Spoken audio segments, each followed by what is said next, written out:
Blog Talk Radio.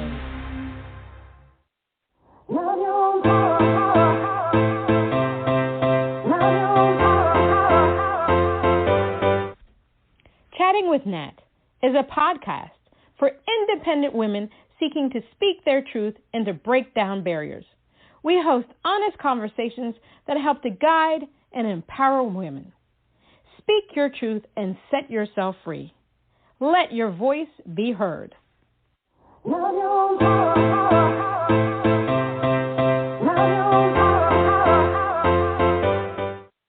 Hi, this is Natalie Jean, Natalie Jean. That's what you can call me. Today we're here on Chatting with Nat with international pianist Rebecca Harrold.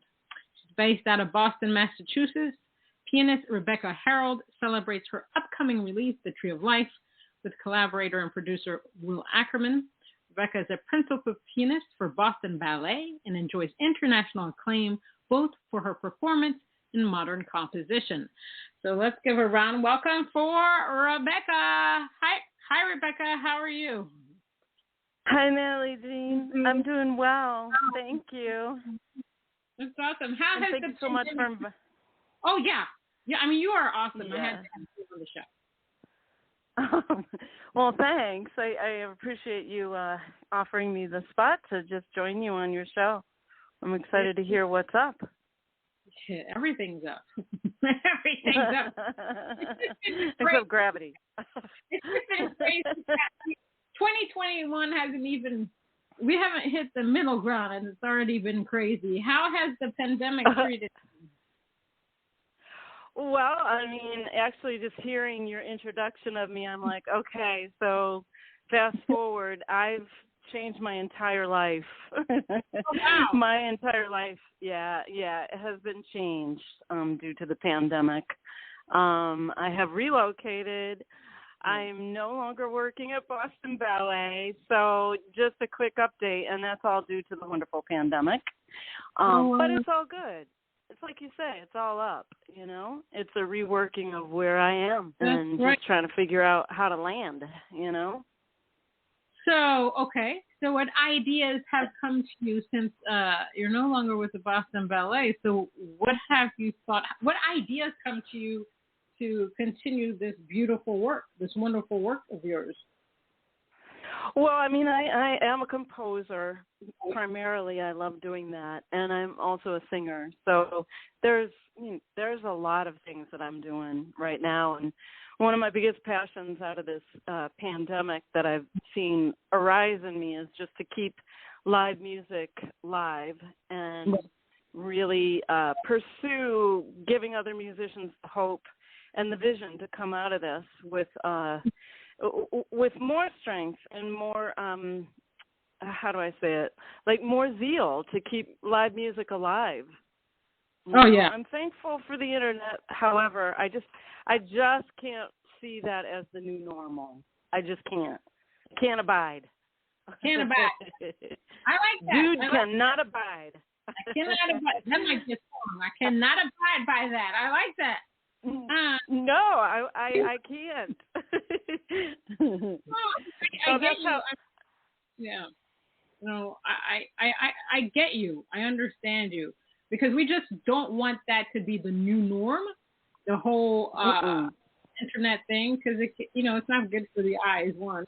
And two, being on the internet is not, for so many reasons, not a good idea. And then to watch something for so long, it was a good tool during the beginning of this whole pandemic thing.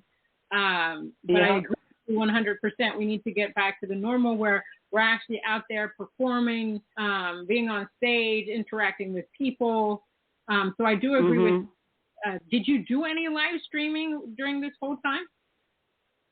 Well, I did a little bit, but I did what's called eCam, where I just performed in a really beautiful studio in Pembroke, Massachusetts, because I just recently moved west. I just packed up and left. My husband's a storm chaser, so we moved to the Southwest. Yeah. So he's closer to what he needs to be doing. And, a pandemic doesn't stop the weather. That's all I got to say. So he's still actively running around doing his gig. And then, we just decided to move out here, and that's part of the reason I left Boston Ballet. And, they're just, when Broadway closes, that's pretty much the writing's on the wall. Things are starting to turn around here a little bit. So I decided, I needed to just come on out here and create a new niche, so to speak. Wow. And I've just been looking inward. What do I really want to do when I grow up? And, just if I ever grow up, and just keep, just keep that fire burning. Because I'll tell you, there were some dark times when I just felt like I was really closing a chapter of my life that I wasn't sure I was ready to close.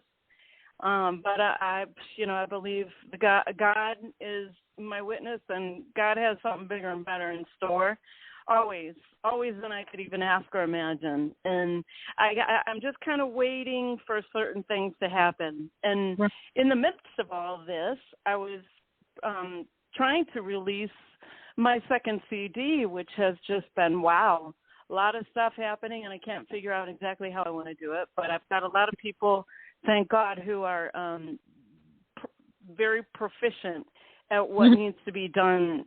You know what I'm saying? Like a friend of mine always said, I'm not really good at a lot of things, but through all the people that I know, I'm very good at a lot of things. Right. I can do a lot of things through other folks who help see that vision when I don't. That's yeah. It's good to surround yourself with people that uplift your vision. Yeah, and can see ways of making it happen, because it's been a long time. I started this CD in 2016. Oh wow! So, yeah, a lot of things happened in my life. I have a grown daughter, and we've been going through some various different phases in her life as well. So I had to be a mom and took some time off.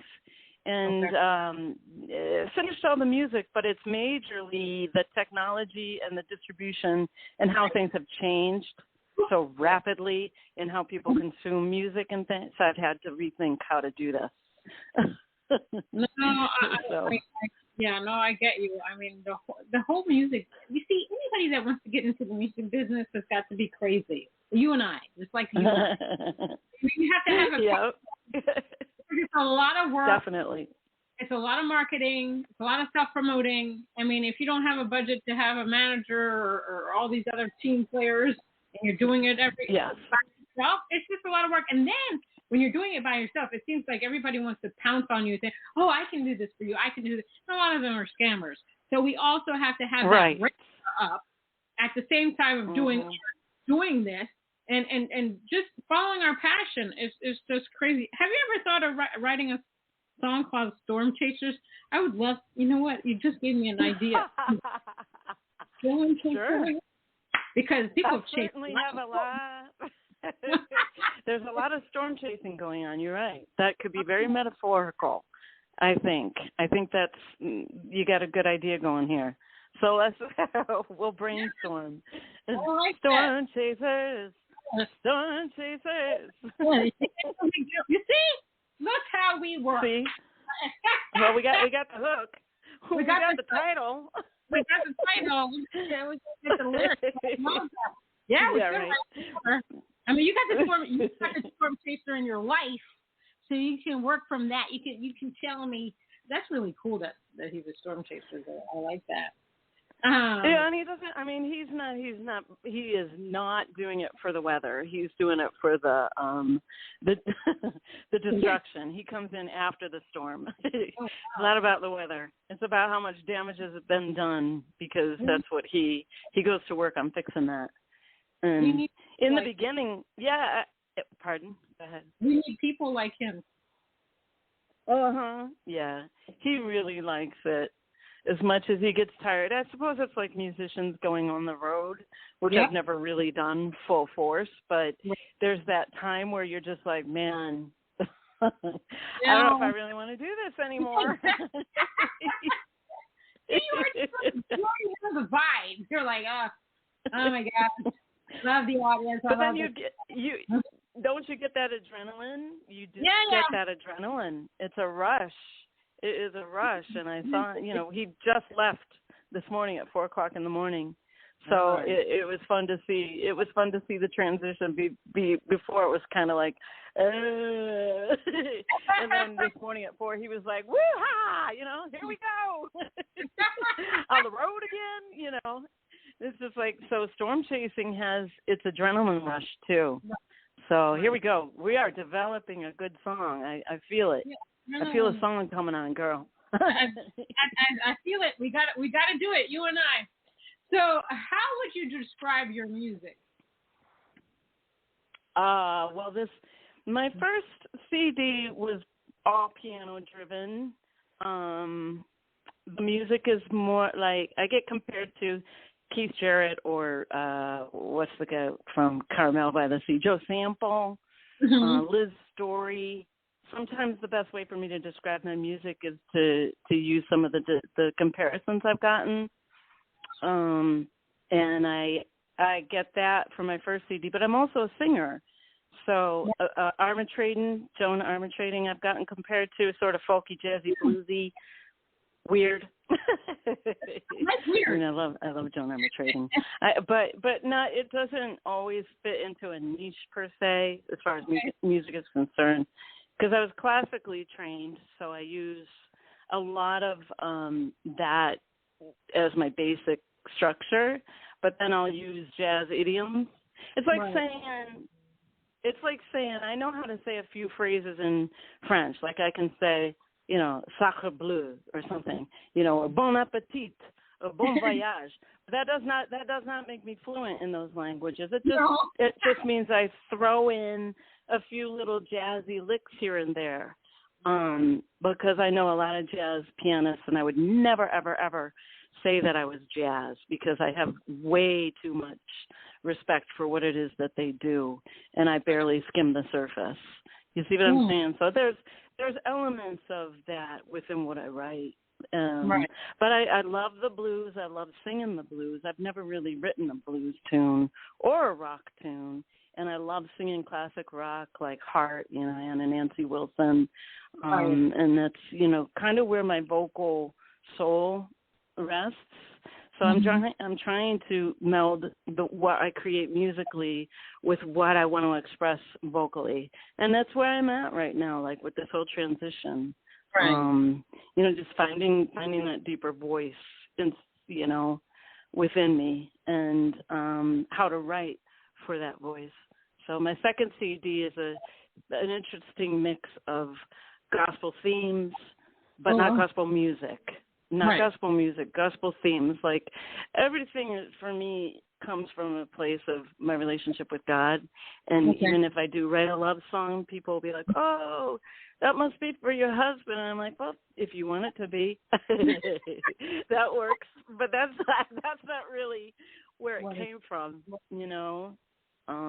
So that's my music. I mean, music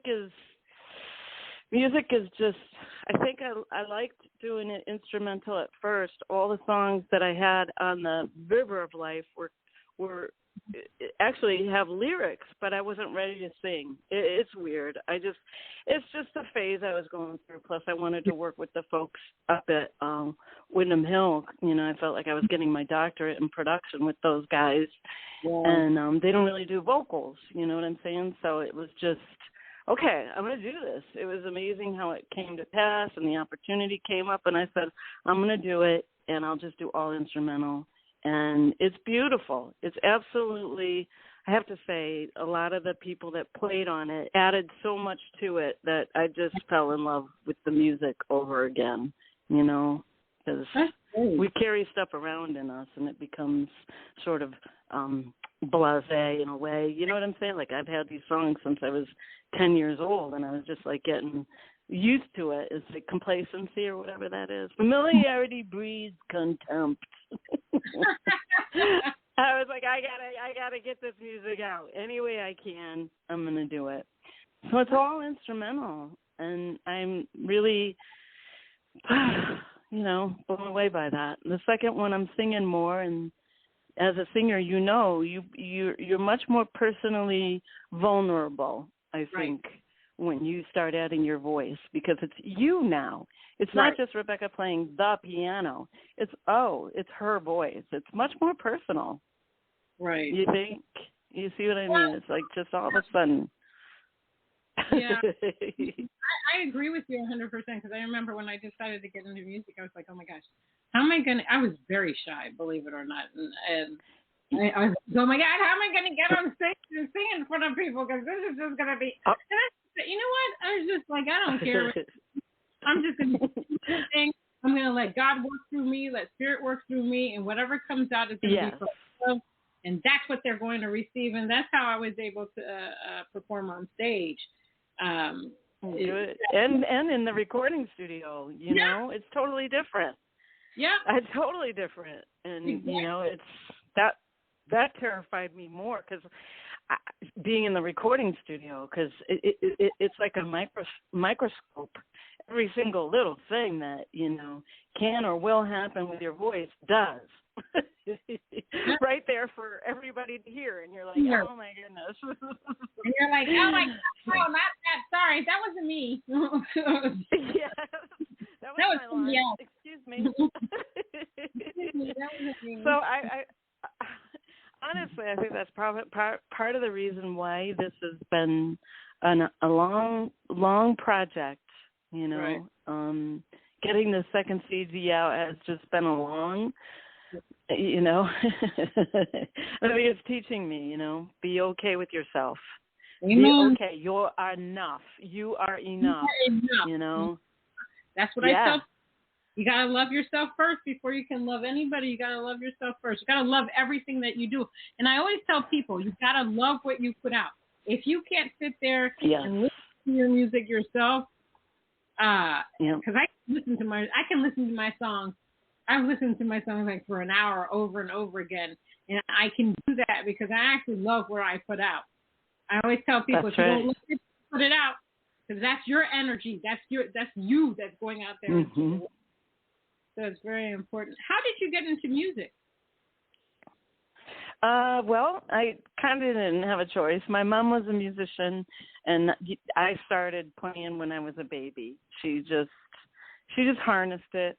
You know, everybody. I've come from a family of 7, and her bottom line was, you're all doing sports and music, and do well in school. You know, and that was it. You know, pretty much we were in sports and we were in music. So I've been playing since. I feel like I'm more fluent in music than I am in English, because I've been doing it a little bit longer. I'm like you. I was very introverted, very quiet, very shy when I was little, and you know, I just played the piano. That's what I did. When I was upset, when I was happy, when I was mad, when I was joyful, it just all went to the mat, piano mat, the piano mat. I love that. So that's how I got involved in it. It was like my survival mechanism, quite honestly. You know, I grew up in Cleveland, Ohio, and we were on a little farm, and we didn't, you know, we lovingly call it the pioneer days. We had very interesting growing up. No water. We were on a small farm. Our water came from our pond, and we had to go get spring water from the local mountain, you know, and trudge it all back home. And, you know, it was just the way we grew up. And times were pretty rough in the winter.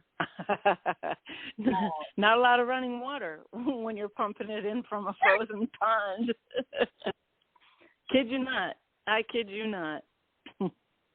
That is wild. That is just amazing. But I had a Steinway, you know, I was pounding that thing from the time I was born, just playing it and, you know, picking up melodies that my mom could tell I had an ear. So, you know, that's what I did. So pretty much all my life. Well, that's, you know what? You could write songs about your life, and I think that would be a beautiful tapestry of color. Yeah. That's what my songs are all about. They come from my experiences and growing up and nature and also just, with God, my relationship there, and just that's what I try to do, is to put the unexplainable into music, because sometimes I've said it a lot. The only reason I'm here is because there's something bigger and better and much more loving watching out for me, because I put myself in some crazy situations. And I'm surprised I'm still alive sometimes. As if life wasn't,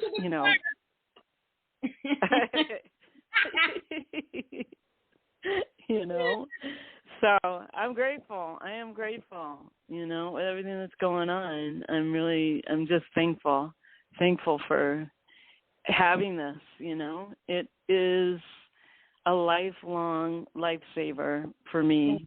Music has always been just that for me, Yep, I feel you, because music has been my saving grace as well. I mean, I never thought, it's funny because I never thought I would get into music. My father is a musician. A lot of my uncles and cousins and aunts are musicians, and I never thought didn't even think I could sing. And then one day I was just humming something, and they was like, "Oh, you might want to write some." I was like, "Da-da-da-da." And then I got into it, and then I became obsessed, and then I went through a lot of things, life experiences, and then music has just saved me. And being able to write and being able to express myself and sing out loud. Yeah. That's right. It just saves me. It just lets me just belt out everything that I'm feeling at that moment. So I'm appreciative of the gift of being able to. And then the other thing is, I want to be an effective player. I want my music to mean something. I want people to feel something, whether they hate it, like it, whatever. I want them to, hopefully they enjoy it and they get something out of it and they have aha moments with it, and it helps the universe somehow. Because this world truly needs a healing. Yeah. And music is one of those things. It doesn't come back void. It sort of demands a response. Good, bad, ugly, or otherwise it doesn't really matter. You get a response. Amen. I think you always will. Yes, you will always get a response. Now, you gave me one of your songs that we're about to play is called Morning Dove. What is that about? Oh, my friend, my neighbor is a mourning dove. I've always heard my mourning dove singing, and I just liked her song so much. And I've noticed mourning dove is used a lot. Her song is used a lot in a lot of films. Okay. And yeah, but I didn't really notice it until after I wrote the song. I've always just loved like I have a friend who loves the Cardinals song, and what's weird is I can't hear the Cardinals song. It's weird. It's like in a certain wavelength where I don't hear it. Right. And they were like, "You don't hear the Cardinals singing?" I'm like, "No, I can't hear it," because he was saying, "Listen to that Cardinal. It's going. And I'm like, I can't hear the Cardinal. I don't know what it is. But anyhow, I can hear the mourning dove, and everywhere I've moved a lot. I've always heard her singing, like outside my window, and it's just this. I just love her song. In The Cider House Rules, there's a very pivotal scene in that movie, and it's where a lot of the truth gets revealed about what's going on in that crazy movie. If you ever get a chance to see it, or if you've seen it, or want to watch it again, it's a pivotal moment, and there is nothing but the Mourning Dove song. And it is one of the most moments in that movie where I just, it's a plaintive cry. It's a plaintive cry to me, and she just speaks to my soul. All righty, we're going to play it. You're going to say something? No, she's just my constant companion, a reminder of all things can change. All right, awesome sauce. We'll have a word from our sponsor, and then we'll play the song. Hold on one. Thanks, Natalie.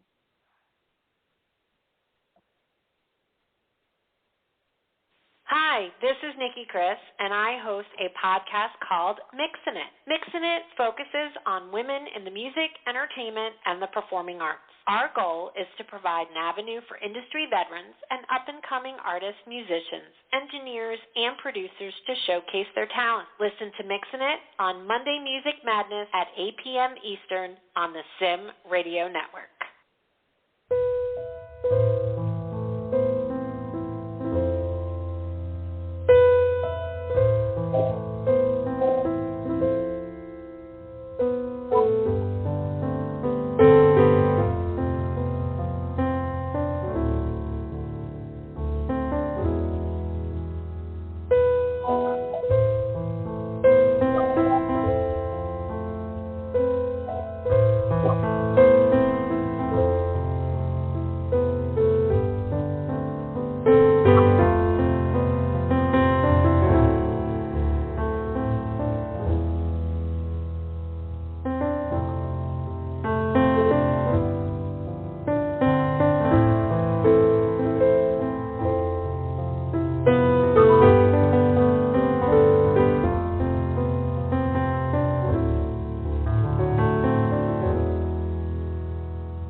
Thank you.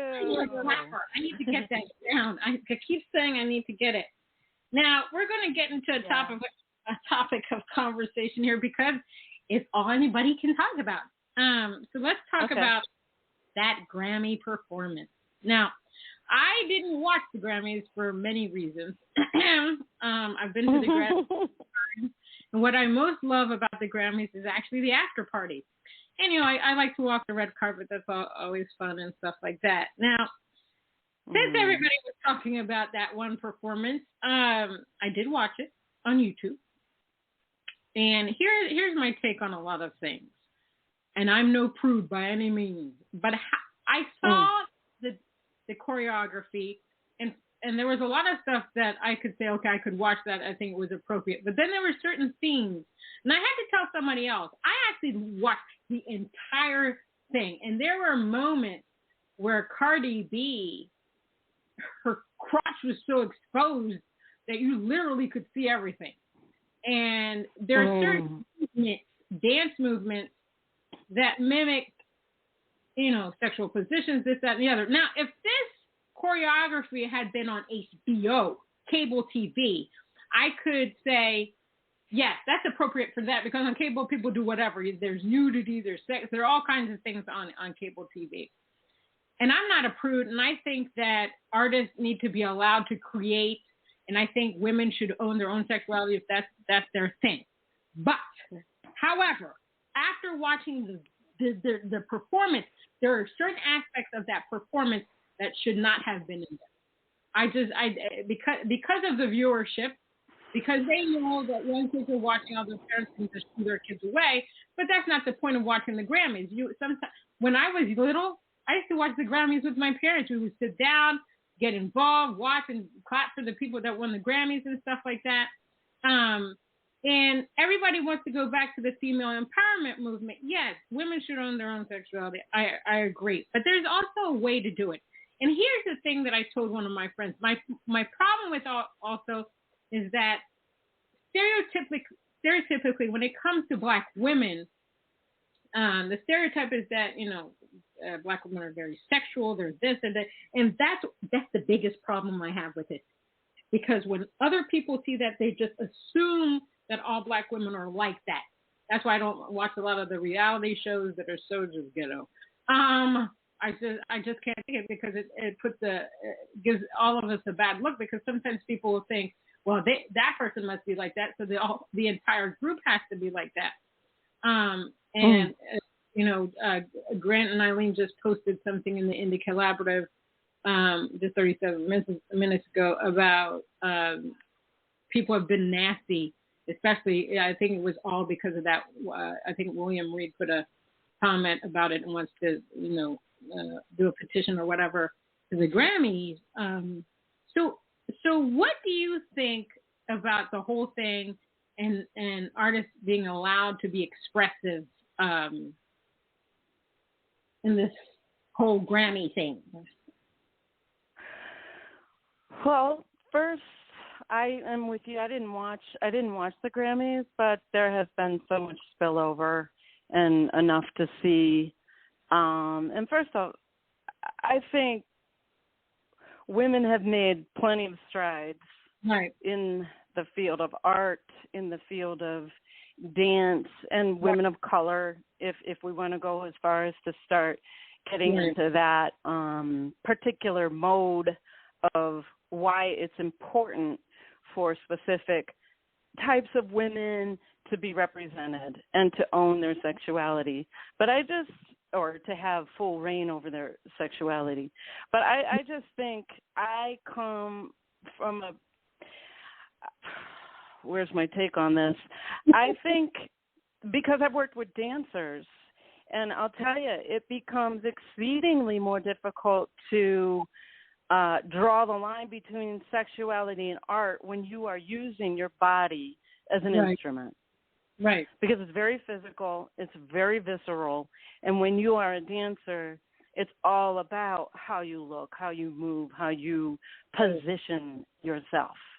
So that is I've thought about that a lot, and I've dealt with it a lot, because when I'm in the studio with 60 to 100 beautiful bodies, it's very difficult to keep my mind focused on the benevolence of art for art's sake. And a couple years back, Boston Ballet did a controversial ballet where the women could dance nude if they wanted to, and the men could dance nude as well, which is, less. In some ways, it's less provocative because they could wear nude underwear or whatever, and it had the same effect as looking nude. But with the women, and we're talking ballet dancers, and I love my ballet dancers, but they're not very well endowed, typically. So it really wasn't like, oh, my gosh, we're seeing a bunch of TNA all over the stage, if you get my drift. But with the pop music and the way that the music is presented, it is very sexual at its front.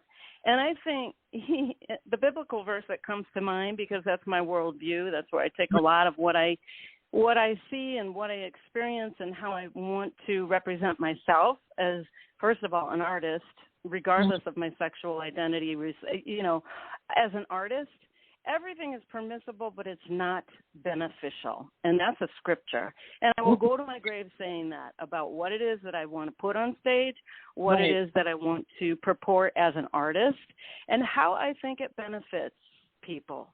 Because not everything is beneficial. Everything is acceptable. You can do whatever you want. And I believe that that's true within the art world.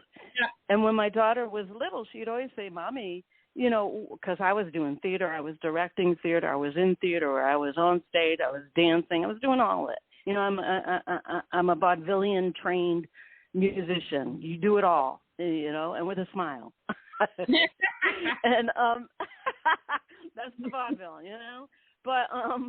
But she would always say, Mommy, how come there's so much homosexuality? And this is I'm going back about 30 years, 20 years. She's my grown daughter. And I said, I think it's just because in the arts, people are open to expressing what it is they want. And there is more freedom within the arts. But when it becomes, there's a law of diminishing returns, in my opinion. When it becomes about the spectacle of the sexuality, I don't understand why that is edifying anyone. We can do that in our bedrooms perfectly well. And we can own our sexuality in the privacy of our own homes perfectly well. I don't think anyone is going to put a chain on us when we want to do anything kinky in our own bedroom. But on stage, I just don't think it's benefiting anyone. I really just don't. And that is my gut. My gut is I don't think we need to be really edifying that, promoting that. We simply know how to do that instinctively. God gave us that. It's a gift, and I don't believe that it needs to be purported all over the stage just to prove some ridiculous point. And there you got it. That's what I'm talking about. If art is going to be uplifting, I said that's what Rebecca's talking about. I like it. Well, because I think art is something that separates us from the animals, right? I don't see many, chimpanzees, gorillas, pandas, tigers running around with paintbrushes or creating music. They growl and they make their joyful noise naturally, but they don't have an appreciation for art. And I think that is one thing that elevates us from simple animalistic stuff. I think anybody, I've got nothing against Cardi B working hard and doing all the things that she's done. I respect anybody who's been in this business as long as they have and can still be able to do what it is they want to do. But at a certain point, if I was met with that kind of an offer, or if I was met with that kind of a requirement, I would put my bag down and walk off the stage. I just would. I would. Because I don't think that's edifying, I don't think it's uplifting, and I don't think it's necessary. There are plenty of great dance moves that can elicit a very deep response, and trust me, I've had it happen. Right. I've had it happen. Watching ballet dancers can be the most exotic, erotic, and there is nothing sexual or tawdry about it. No, I know. I get what you're saying. I think humans need to dig down a little deeper, Well, true. That's very true. So what advice would you give an upcoming artist? Learn how to say no. Serious. It's one of the most terrifying words, and it is, because I was constantly saying yes to things, and I felt like if I said no, the phone was going to stop ringing, the emails were going to stop coming, everything would go crickets. And to a certain degree, it does. But in my opinion, I think it's okay to hear silence from certain realms, if you will. I don't want them knocking at my door. Right. And it's terrifying to be able to say no and to really understand what inside of you. I'm not saying everybody has to say no to the same things that I say no to, but I just think as an artist, there needs to be some place inside of you, a moral compass or whatever you want to call it, your guiding North Star that allows you to be proud of what it is that you're doing. Like you said, you can listen to your music over and over and over again. And I'll bet sometimes there's people that put on their CD that's just trashy and just, I'm sorry, has nothing, I don't know, there's just nothing in there that's, to me, makes me feel better about myself. And I'll bet they probably don't want to listen to it in another year. You know, maybe it fed an impulse in that moment, but I don't think it's long-standing or classic. I just don't. And I think that at the end of the day, you want to be really proud of what you leave behind. That's your legacy. That you need to be a good steward of the things that have been given to you, because we all have been given the opportunity to work at whatever it is that you find is your way of making sense of the world. That's how I see it. My music was always a way for me to make sense of this crazy world, because it's always been crazy. Always. This is not new.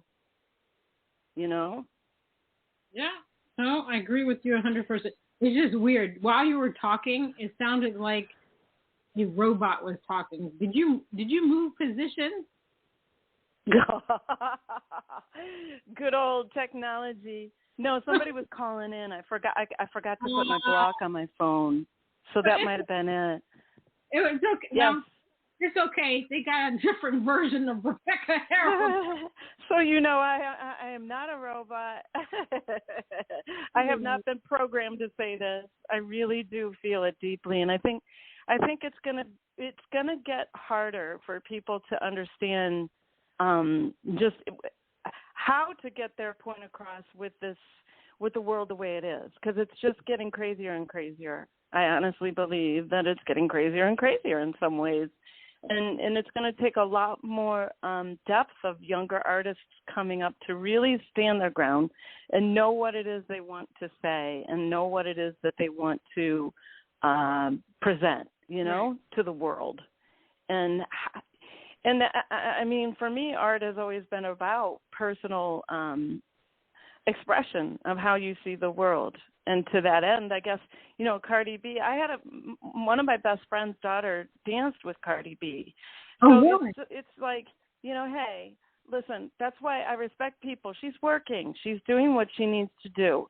And for what it's worth, what she is doing means something to her. At least I hope so. And if the end game is she's making tons of money, well, amen. That's what she's doing. Good for her. That's great. And I really have nothing against her personally. I don't know her personally. And when my daughter's friend worked with Cardi, it was a great experience. She learned so much. She didn't necessarily like the way that things were, choreographed, and she made a choice and left.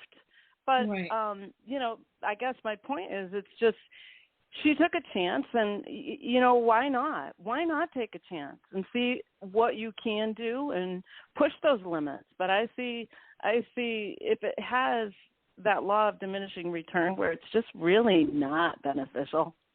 Right. I've come to a point in my life where I just can't abide. Dude doesn't abide. Not abide. That's another. Remember, let me write that one. Don't abide. Don't abide. That's from The Big Lebowski. Dude does not abide. And and honestly, I have burned some bridges. I've actually, hey, you hear that sound? That's the strike of the match that burns the bridge that left a hole in my heart, because I don't always know what the best thing is to do, but I just follow my gut. Screams at me sometimes. I don't know about you, but sometimes my gut is screaming at me. And I just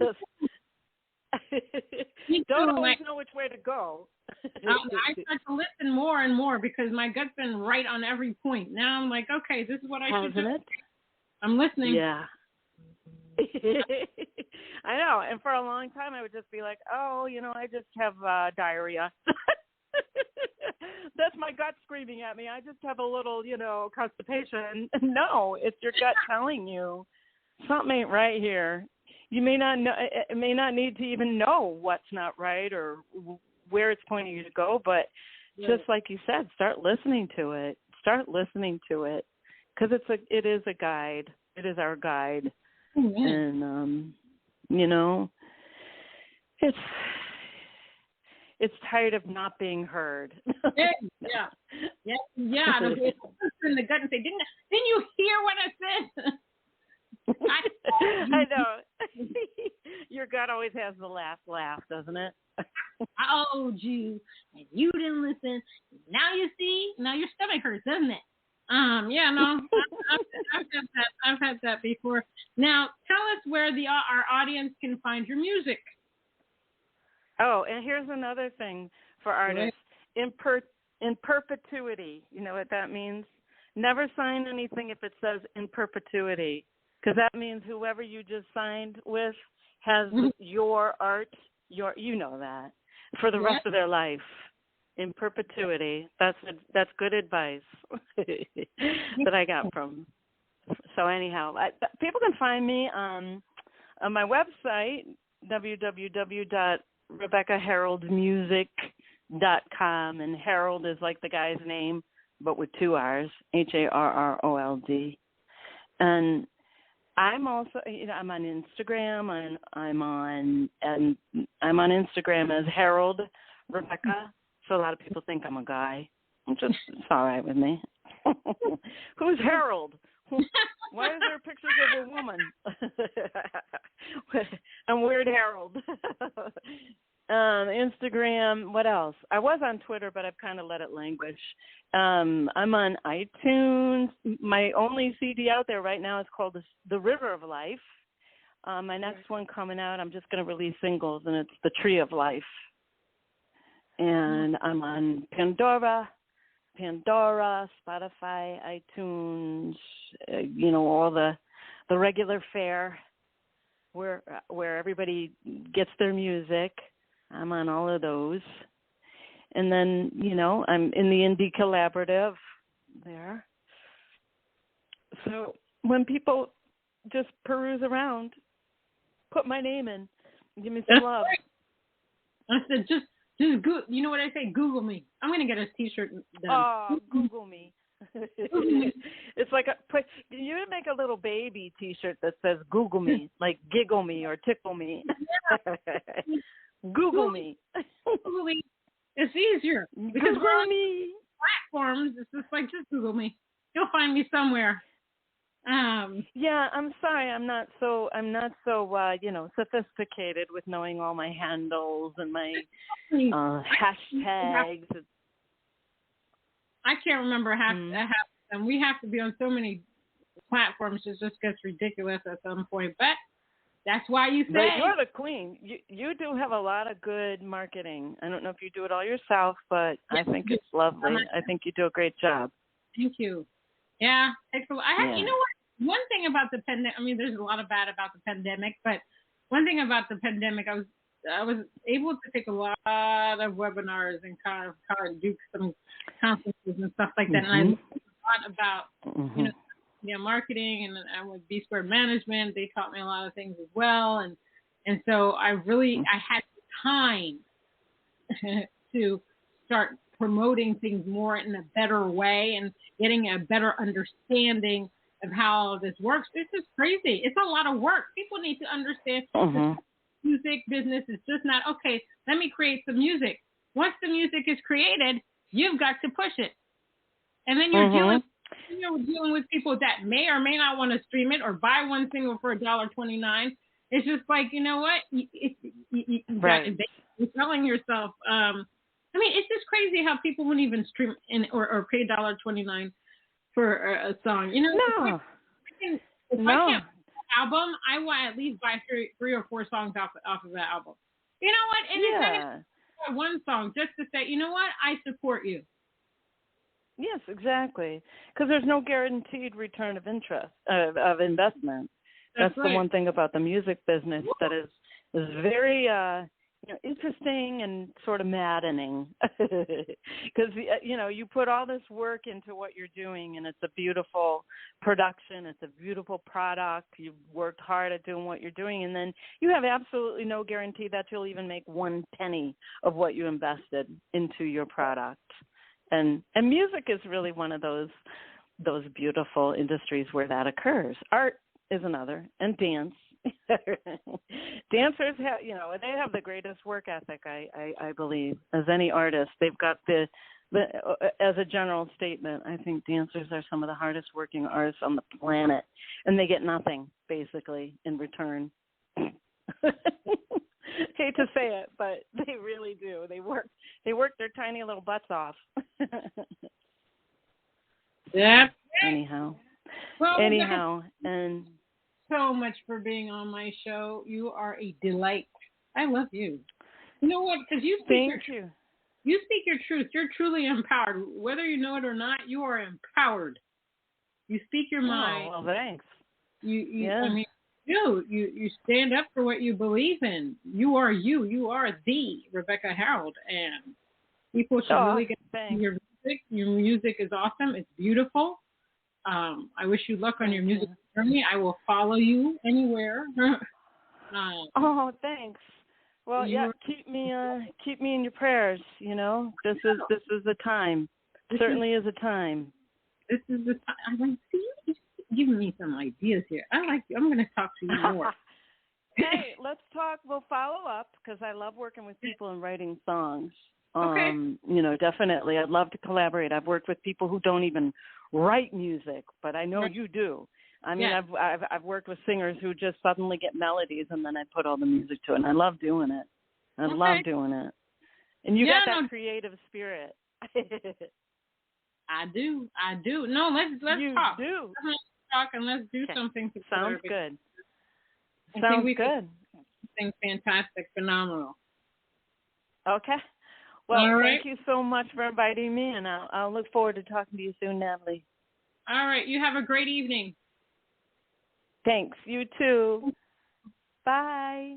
Bye.